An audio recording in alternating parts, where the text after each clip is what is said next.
Yoga is definitely more than exercise. It's a philosophy, it's a way of living, and it's also a medicine. Everybody knows something about yoga, and yet we often ignore the real essence of it. This conversation with Allie Geer, yoga medicine therapeutic specialist from Boulder, Colorado, is an inspiring journey to the discovery of this fascinating and traditional discipline. But be careful while listening. The passion for yoga seems to be contagious.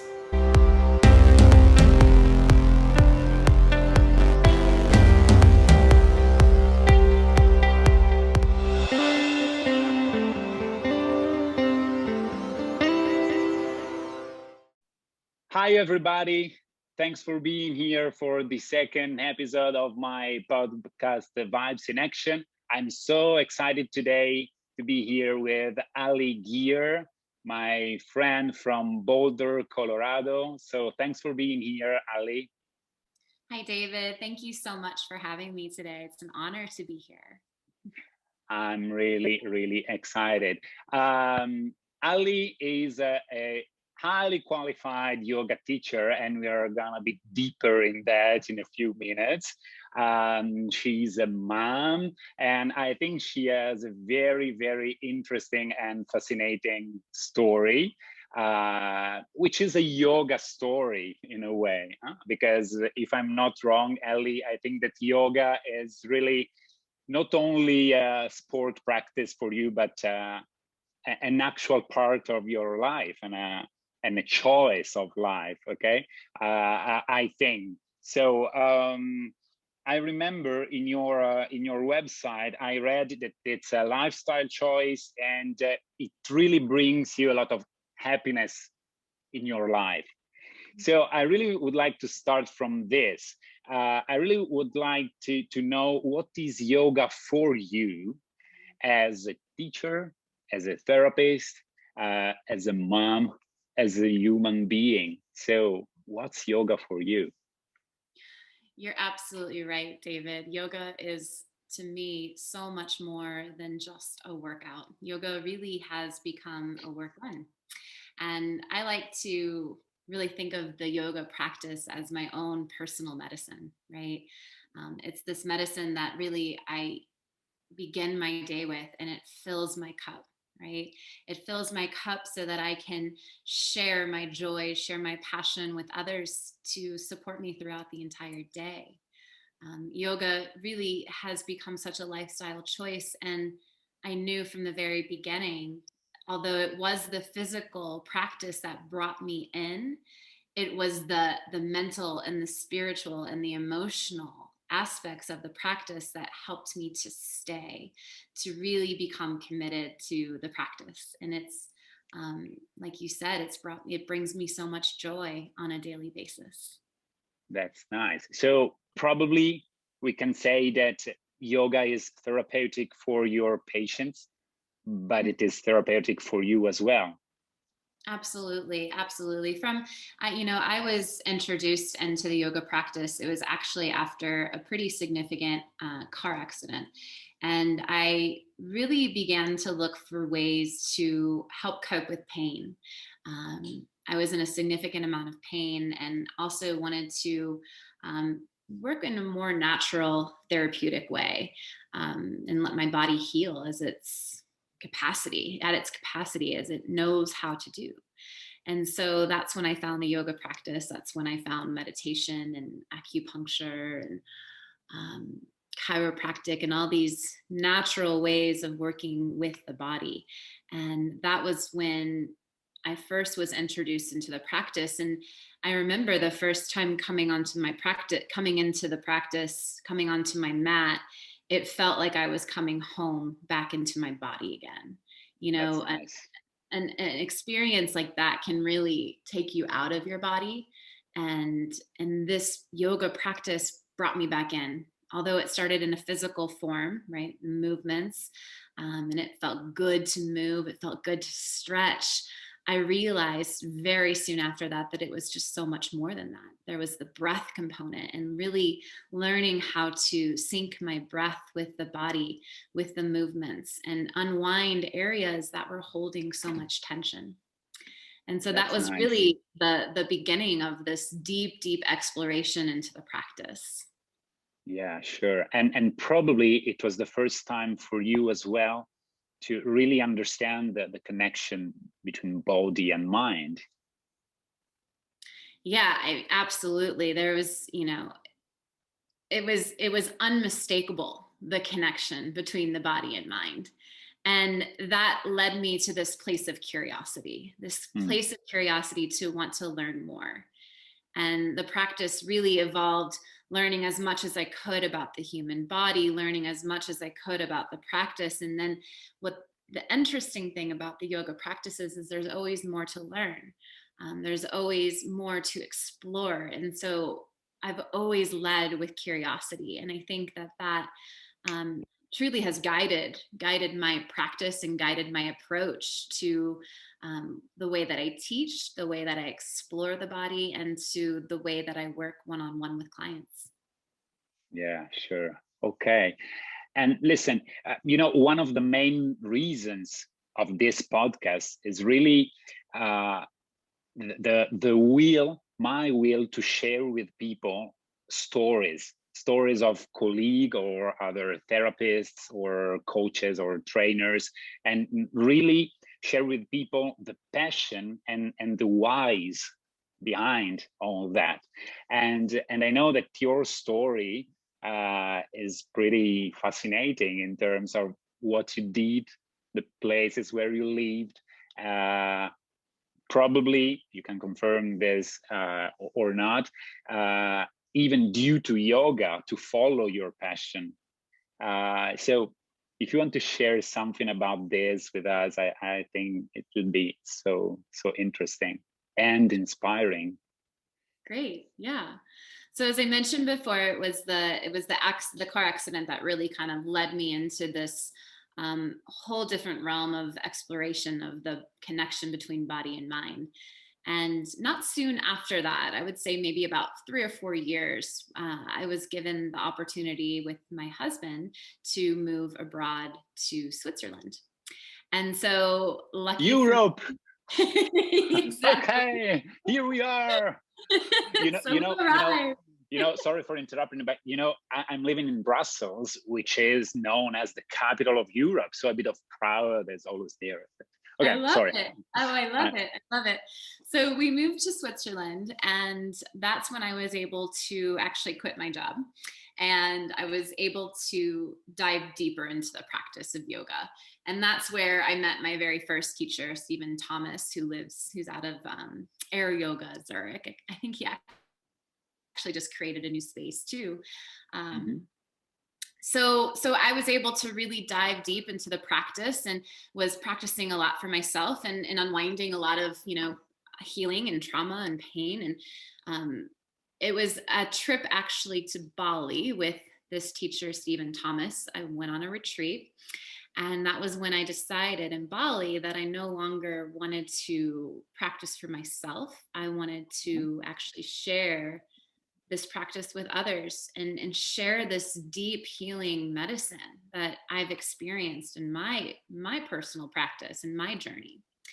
And so not soon after that, I enrolled in a 200-hour training. And so that led me to Thailand, Oh, where I wow. completed a 5-week program. And that was my introduction into the yoga teachings. So a big deep dive. The 200 hours usually just kind of, you dip your toes in the water and all sorts of different avenues of the practice. Okay. And then from there, you kind of explore where you want to go as a teacher. So after I did my 200-hour training, I returned back to Switzerland and got pregnant with my first child. So Okay. while I was pregnant with my first child, it became very important to me to understand how to work with my body, because I was no longer just practicing for myself. I was creating a life within me, and how to support my practice and how to create space for this life. So I decided to enroll in a prenatal yoga teacher training, which is about 80 hours in Mhm. addition to the 200. And that experience in my prenatal training really probably brought me to the closest to my body. Okay. It brought on a new state of intuitive awareness and really listening to my body in a way that I never had before. Mhm. And so that was a lovely experience, just really understanding. And I always knew that I wanted to dive into the prenatal and postpartum trainings. I think that as a woman, and as a woman who's also had children, it almost seemed natural to me to want to support women on their journey. So that's always become very important to me. Um, and then we moved back to the States, and that's where I had my second child. And then we landed here in Colorado, where we've been for about, gosh, almost 6 years now. And it's just been a whirlwind of actually just diving deeper and deeper and deeper into advanced trainings. I completed my 500-hour training with a teacher, Tiffany Cruikshank, and her company is called Yoga Medicine. And really, it almost made sense to me, as I said already before, that yoga has been my medicine for, since I realized it. And when I found this program, it only made sense. Um, and it dove into the curiosity elements that really were serving me in the moment, learning about biomechanics, learning about anatomy, learning about Chinese medicine, and how these two worlds can really live together in a very harmonious way. And so the Yeah. yoga medicine has just really served me, and it's helped me to focus on what I want to offer to my community, what I want to offer to clients. And it's this therapeutic practice, and how the yoga therapy can be such a beneficial way of working with pain, working with discomfort, and giving people this opportunity to become embodied. Yeah, sure, sure. That's so inspiring. And I really think that this fact of sharing your passion and your experience, I think you do this even daily with your patients and clients, is so powerful. Mm. Because you're not just teaching from a stage. You're supposed to do this or that. You're really sharing with them your life, your experience, your ups and downs, and how you eventually were able to reach these ups thanks to yoga. So I really think it's a powerful message. Very nice. But listen, we are talking about yoga. I'm absolutely not an expert in that. I have to admit. So I'm one of the reasons I'm so happy to have this conversation with you is really to understand something more. So I'm not an expert. So I'm very happy to know something more about yoga, and I think honestly that there's a ton of people out there supposing to know yoga, but actually they don't really know what yoga is. Maybe, if I'm not wrong, there's not a real truth about yoga, because what is yoga for you is not the same for another person. I don't know, another individual. I'm asking this to you. But let's say, let's make this kind of joke.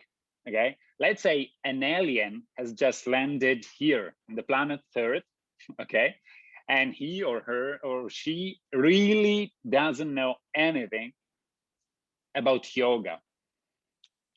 What you do, what you would explain, in what way, really, maybe a few words or other words as you wish, but try to make this simple. He is or she's an alien and she has no idea. I think could be useful. Yeah, I think that this is a really wonderful question to ask, and I'm actually going to flip it, because I feel like an alien could actually teach us more about yoga than we actually would teach them.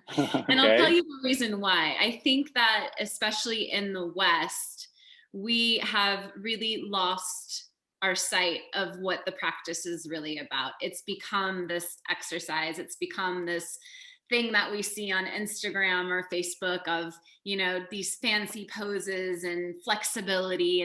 And although that's wonderful, and I think that that is definitely a part of the practice, and oftentimes it's what brings people into the practice, that's really not the truth, right? The truth is this yoga means to yoke. It means to unite body, Okay. mind, right? Okay. And so the reason why I say the alien could teach us more about yoga is because I feel like the alien would be more in tune with nature and their true role in nature and how we really are one with nature.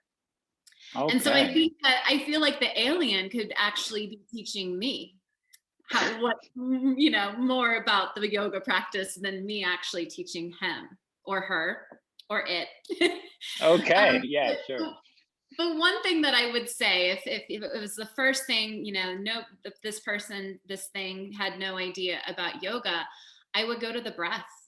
I would tune in and I would connect to how that person is breathing.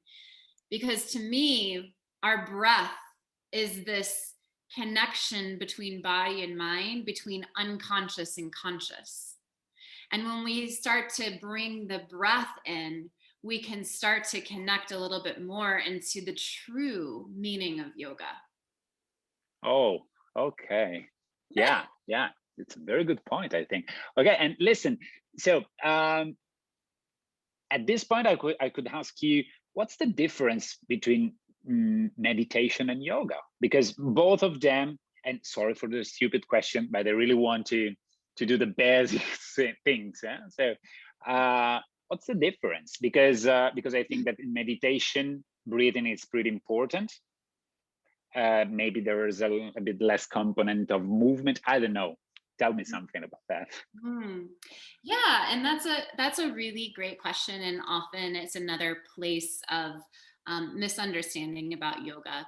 And when we look at the historical context of yoga, there's an 8-limb path, and yoga is called asana, and it's just one of the 8 limbs.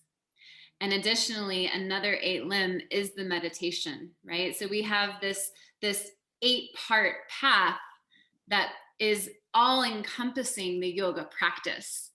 So the physical part is just one small part. The meditation is another small part. We have all these other different elements that bring us into this state of union, right? So yes, so yoga is meditation. Meditation is Okay. yoga. Does that make Okay. sense? Yeah, sure. The misconception is in the West, the way that we've learned it is that yoga is the movement, right? And that meditation is really something separate.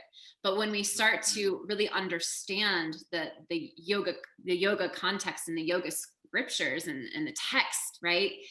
Many years back, the asana, the yoga that we call it in the West, is really just one small portion of it. And it's what can guide us into deeper states of connection with body and mind. It's what can guide us into deeper states of stillness, which is where we get into the meditation practice.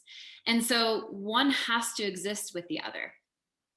Okay. Okay. Yeah, Does that make it sense? really makes sense. Okay. Absolutely. Absolutely. Yes. And you know, you have just named asana. And again, I'm really not an expert. I know very few details about yoga.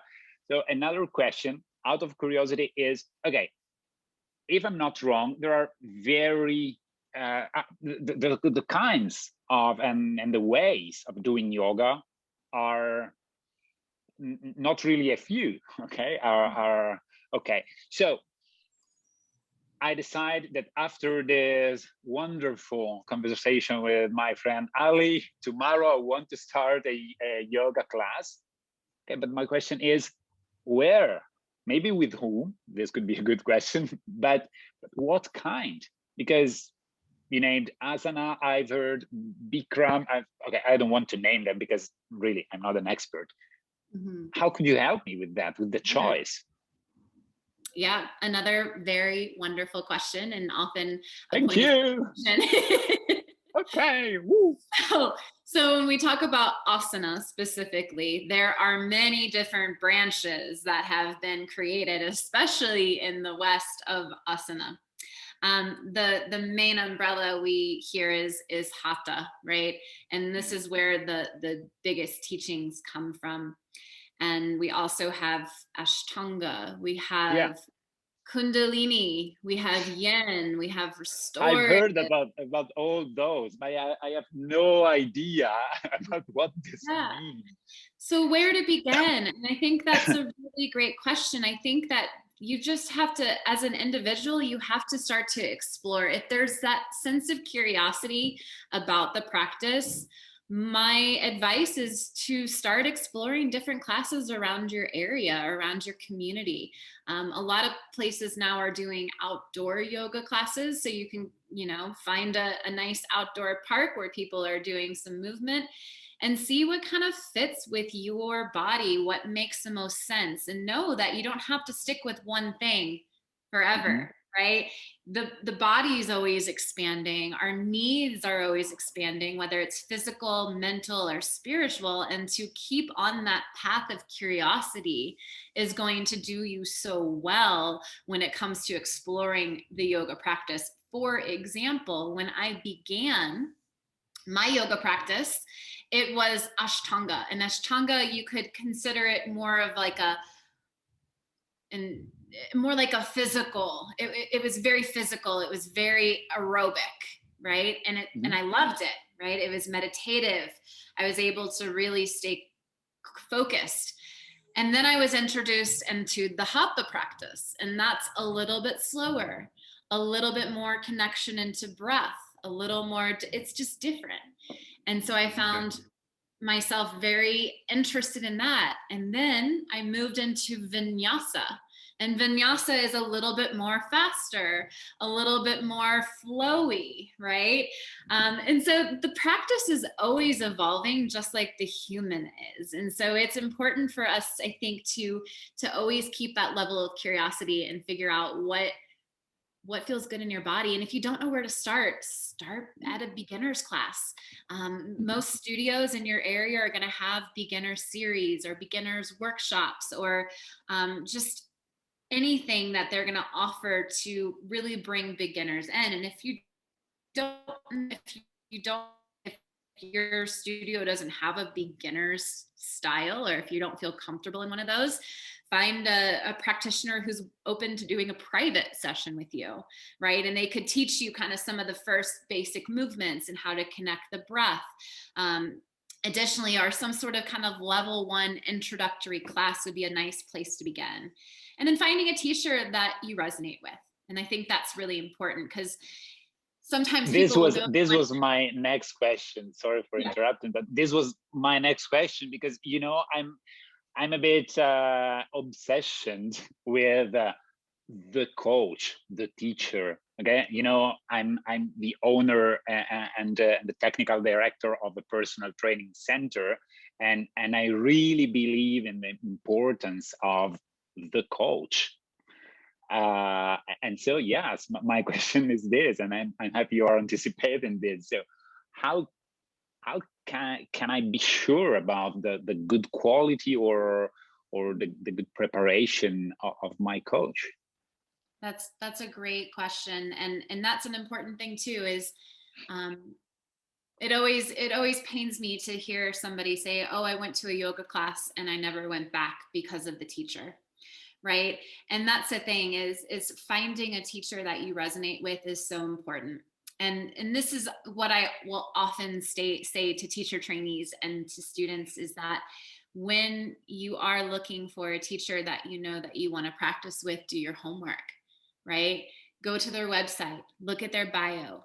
Are they enrolled in continuous education? And I think that that's a really big thing to discuss here, because there are so many yoga teachers, right? They're a dime a dozen. And finding the right yoga teacher can be quite a task. And so what I always tell people is look at the studio's, information. Look at the bios of the teacher on the studio, or go to that specific teacher's website and look at what he or she is doing to really help support their education process into this practice.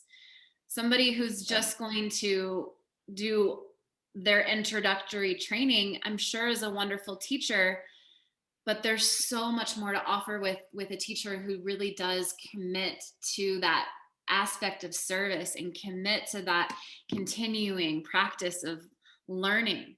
And I think that that's what makes us better teachers, is per our experiences and our dedication to be in service.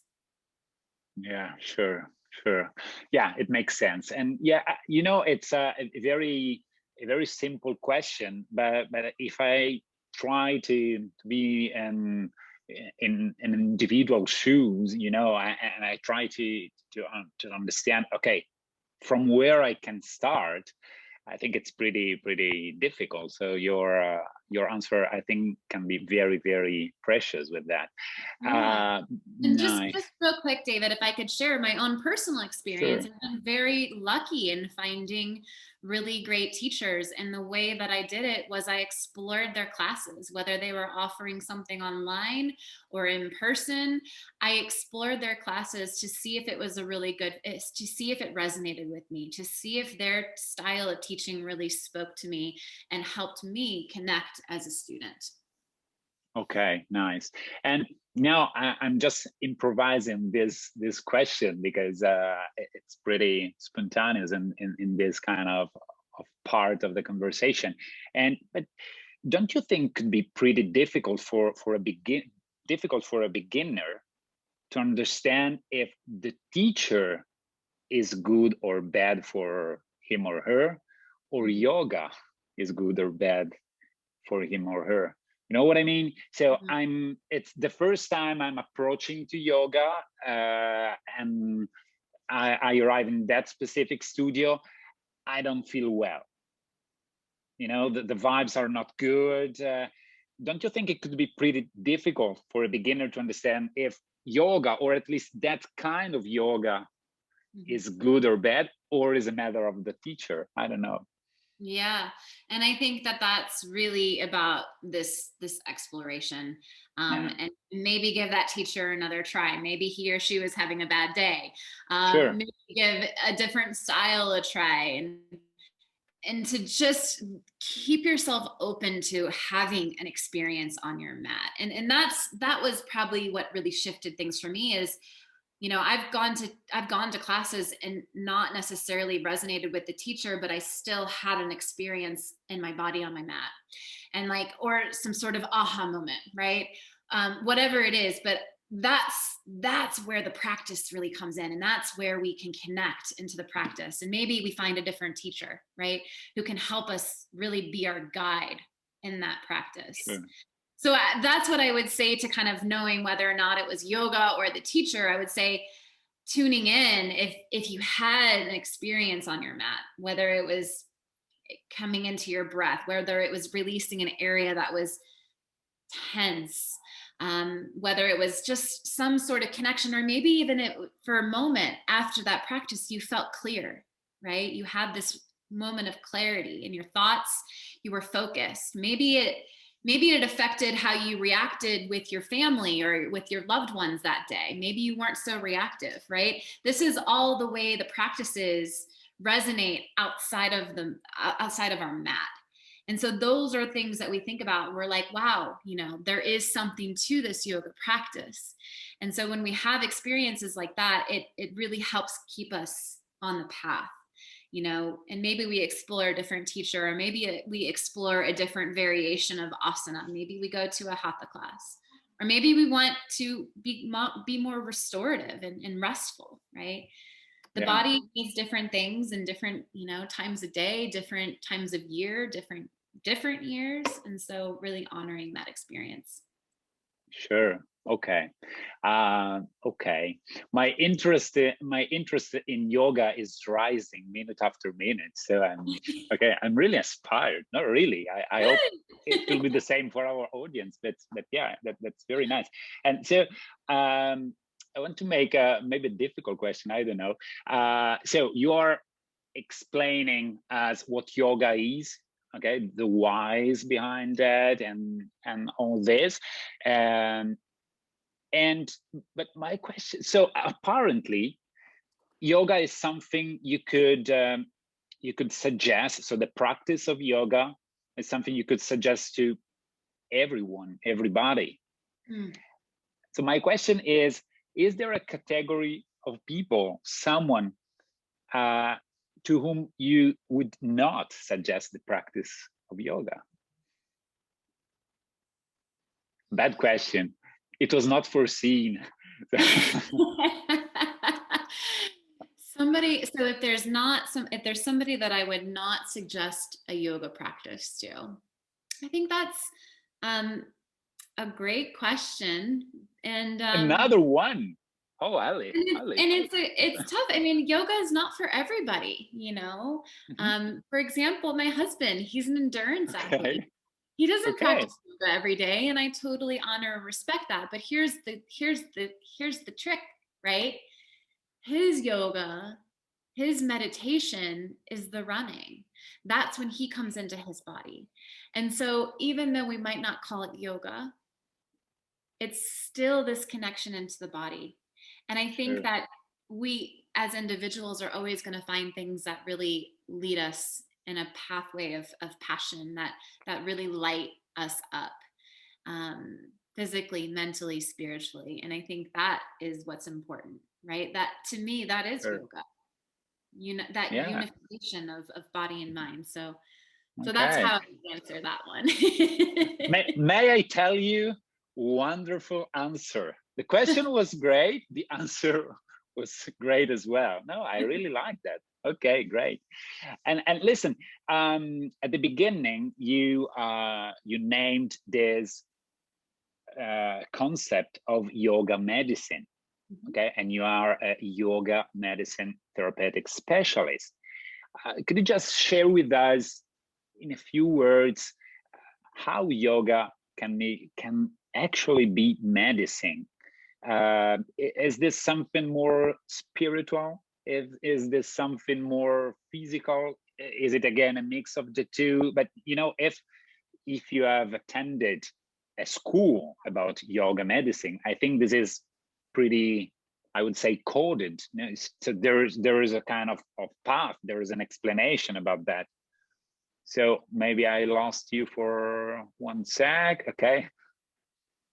Here we are. You're back. Yes. You're okay. still okay. Yeah. Okay. Sorry. Okay. Just tell me if you heard the question. I think the question was really, what is yoga medicine, right? Yeah. Yeah. So yoga medicine is this practice which bridges the gap between Eastern and Western philosophies and principles. So nice. Yoga medicine teachers, we learn biodynamics, right? We learn, that too. We learn biomechanics, anatomy, and function, right? So we look at the hip, we look at the spine, we look at the shoulder and really understand what's happening in those parts of the body.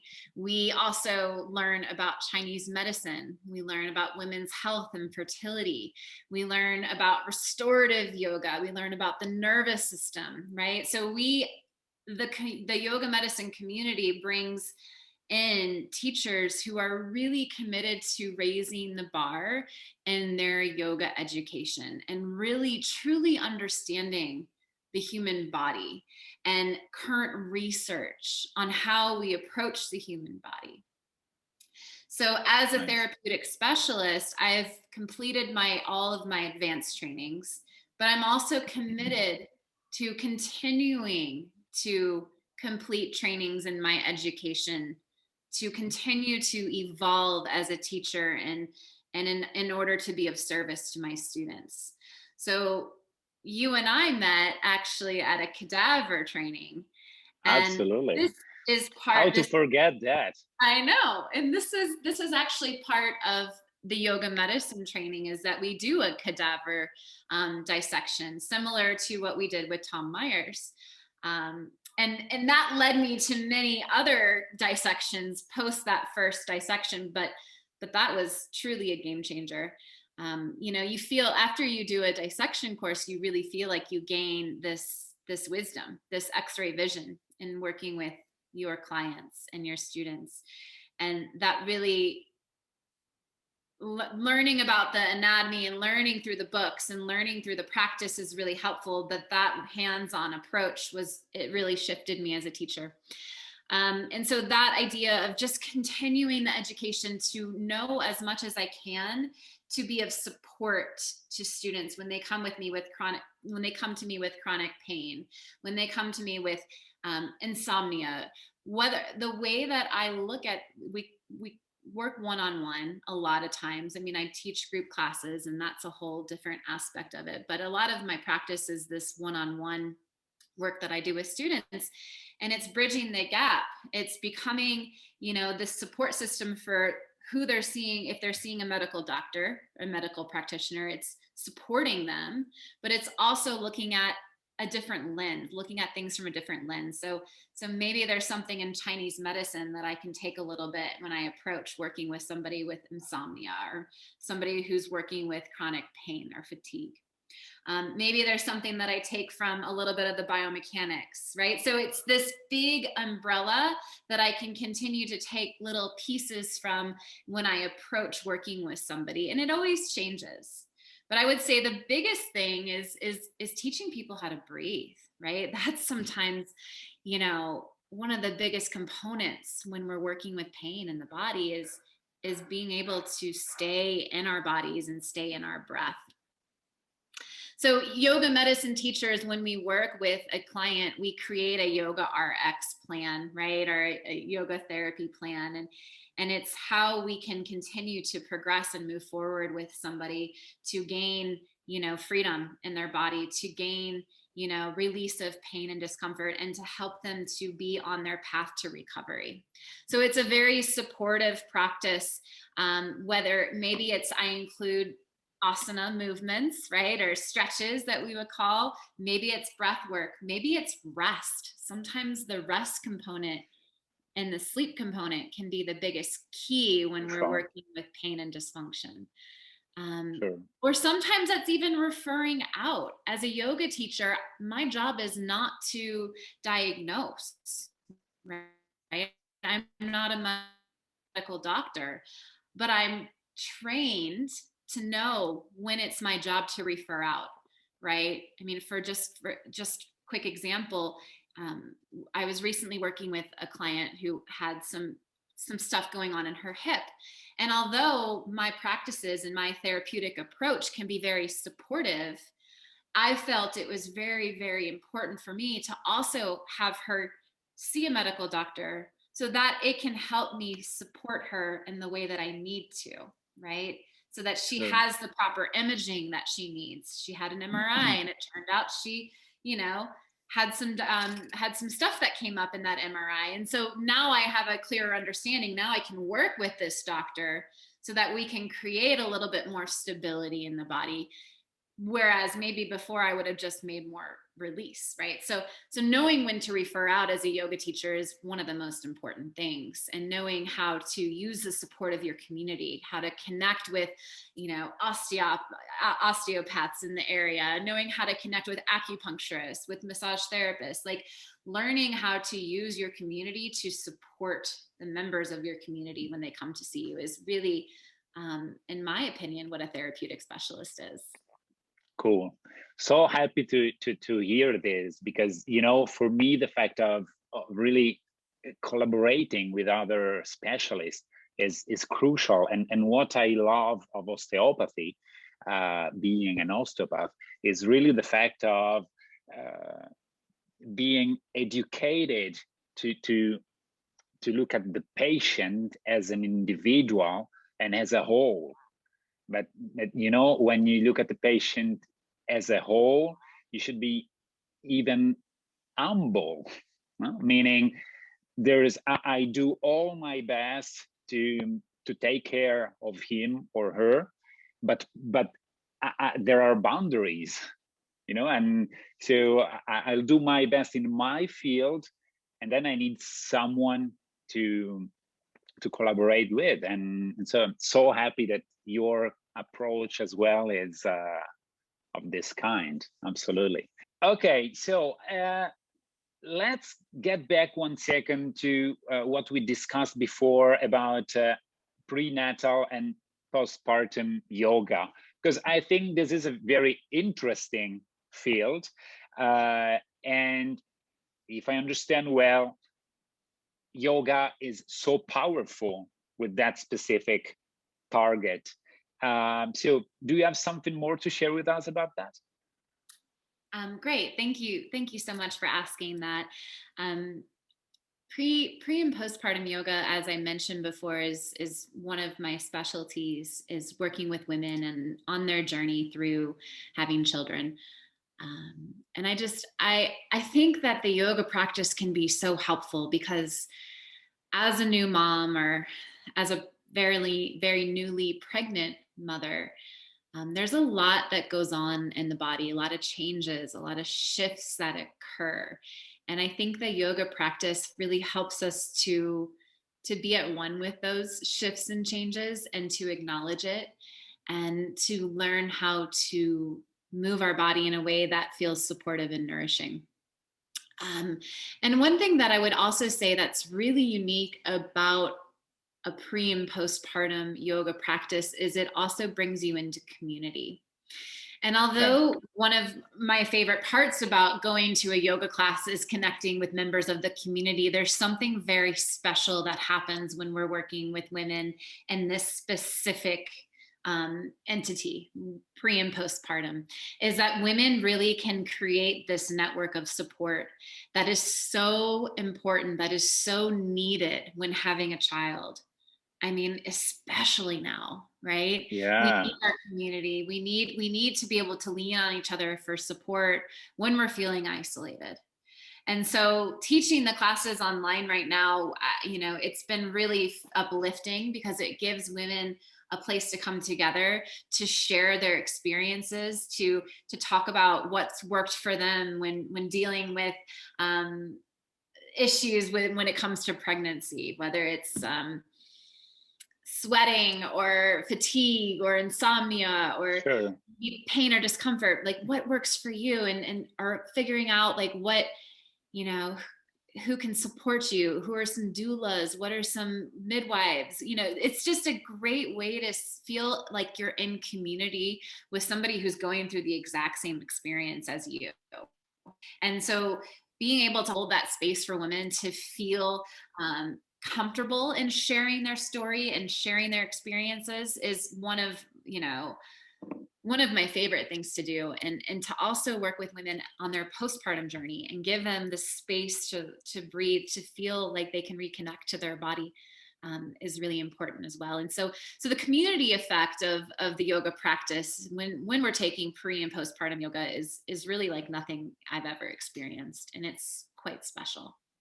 Wow, it's a very unexpected good point. Yeah, I never thought about that, but I think it's so cool, especially in this special time and bad time. Absolutely, that's so nice. And listen, Ali, I'm so curious about your opinion. So from a yoga perspective and your perspective about one thing which is so crucial for me, which is individual practice, meaning homeworks. So the practice that people is supposed to do on their own. I mean, here at Functional Vibes in Brussels, we are a team, and we normally meet our patients / clients, it depends, once per week. Okay, we have our sessions, but in terms of moving, of exercise, we are always so clear about the fact that once per week, but even 2 times per week is nothing. Okay, if you put this in a kind of life where they are sedentary, they don't move, and so we are really we really insist about this. Okay, so we share this concept. We do our best, but you as a person, as an individual, you really need to take your responsibility and do your things at home, and to build up a routine. So I'm really curious about, what do you think about this? Do you think it is an important thing or not? And what about the importance of consistency in this field? Yes, the compliance factor is a big thing. Yeah. So I mentioned a little bit that when I work one-on-one with a client, they leave with a yoga RX. And what I've found is I keep it very, very simple. I keep it simple because then they'll do it, right? They don't leave with a long list, a laundry list of things, of bullet points to do, because what I've found is that they don't do it, right? Because Simply. it becomes overwhelming. It becomes Yeah. very overwhelming. So what I do is I take maybe one or two or maybe three things that I want them to practice from week to week. And maybe that's a breath exercise.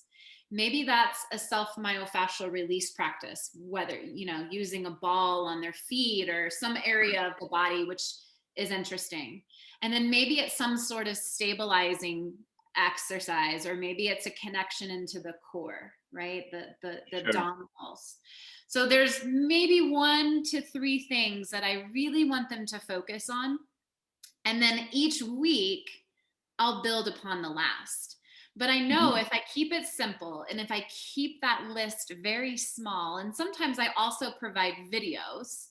So Oh, nice. I actually will give them a video of what I want them to work on. And that also will increase their compliance.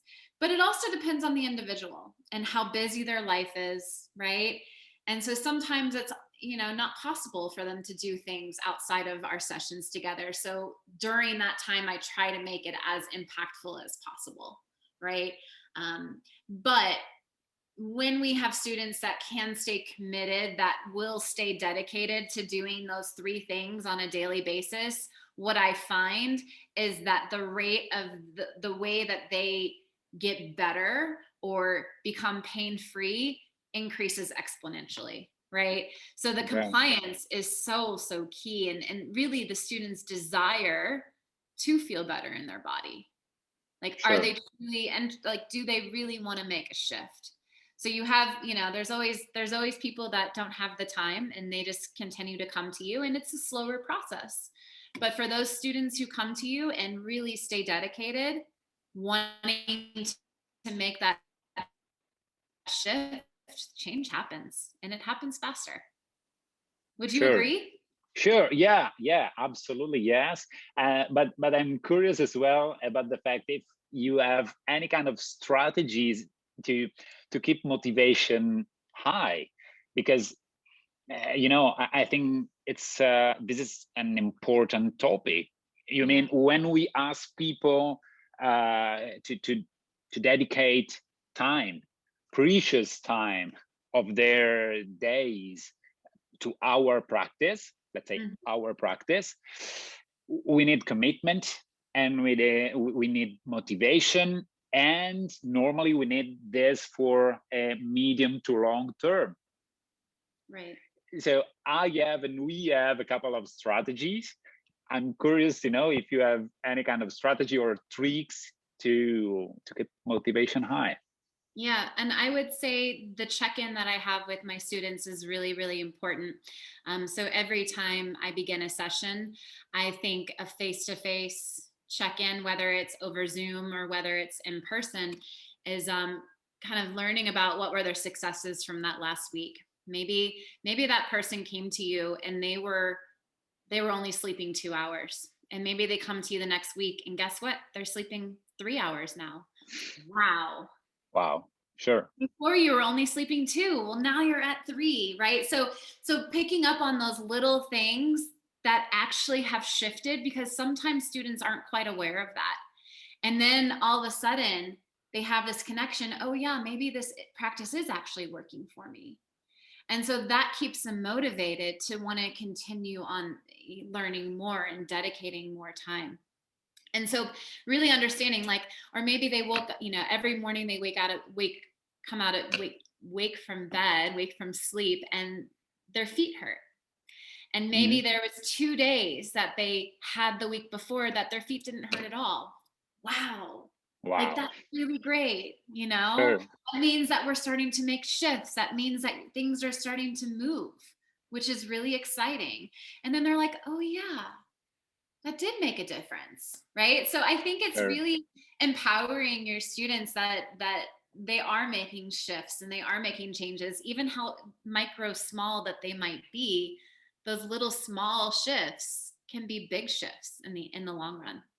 Yeah, totally. It's so subjective. Yeah, and yeah, I couldn't agree more. You know, what we do here, for example, is to assess periodically, assess people with specific tests concerning the topic we worked on. So the parts of the body or the skills, and yeah, I really think it is one of the most powerful strategies because you know what I think is very important is to engage people to make people part of the process. And it could sound a bit a paradox, but sometimes you have the impression when the things don't work so well that the person is a bit passive in his or her path. Okay, it could sound a bit weird, but I think it happens sometimes, you know. And so this fact of making them part of the process, sharing with them these big little shifts you are naming, is probably the most powerful thing, because in perfectly good faith, people could not realize the thing if you don't help them to do that. So yeah, I really couldn't agree more. That's so nice. And okay, listen, unfortunately we are already pretty close to the finish line of this conversation. And I'm pretty sure that a huge part of our audience fell in love with you as a professional, your approach, your competence. So I'm pretty sure about that. And so my question is, what if someone of my and our audience would be interested in working with you, or having probably Zoom meeting, because you know if you are in Europe, you're a bit far, but technology is so nice for that as well. So what could you offer? What should they do? So, yes, Zoom has given us all sorts of capabilities. In fact, tomorrow I'm teaching a student from Switzerland. So, Oh wow. yes, I am teaching a lot of one on one sessions via Zoom. I can also teach, I just taught a bachelorette party. I don't know if you call them that in Europe. I can't remember. Maybe a stag, you call them. Yeah, Yeah. yeah, yeah, So yeah. I taught a class to a bunch of bachelorettes, Oh which wow. was really fun. So yes, Zoom has given us so many different capabilities when it comes to connecting. So absolutely, that would be an option if somebody were interested in creating a yoga RX plan. Anybody who's working with pain or discomfort in their body, a yoga practice would be a really great thing to explore. I also lead retreats. So I have a retreat, it's a little far for you, but I have a retreat coming up in Mexico in October. And that's going to Hmm. be absolutely Tasty. fabulous. Yes. So a lot of the information on ways to connect with me would be on my website. You can email me directly to schedule a free consultation to see if we would be a good fit. So that's how I would say people could connect with me. I also teach a couple group classes online, and all that information is available on my website. That's great. Yeah, I will definitely put the details in the description of the YouTube video, so everyone will be able to connect with you. Okay, that's so great. I'm so happy and so grateful, Ali. Really, it was a so beautiful experience for me, because you really taught me a lot, and I'm so honest with you with that. And I think this really was very useful for our audience as well. So thanks a lot from the bottom I, of my heart. yeah, I'm so glad that you and I have stayed connected. It's been really incredible to see your passions and your journey coming through, and what you're creating for your community is just really beautiful. So I commend you on that. And just thanks for having me be a part of this project and being open to exploring this yoga practice. Yeah, it was a huge pleasure. Thanks a lot, Ellie. Thank you, And David. see you soon, hopefully, in person. Who Yeah, that knows? would be wonderful. Again, hopefully. Okay. Thank you, Ali. Bye. You're welcome. Okay, bye bye.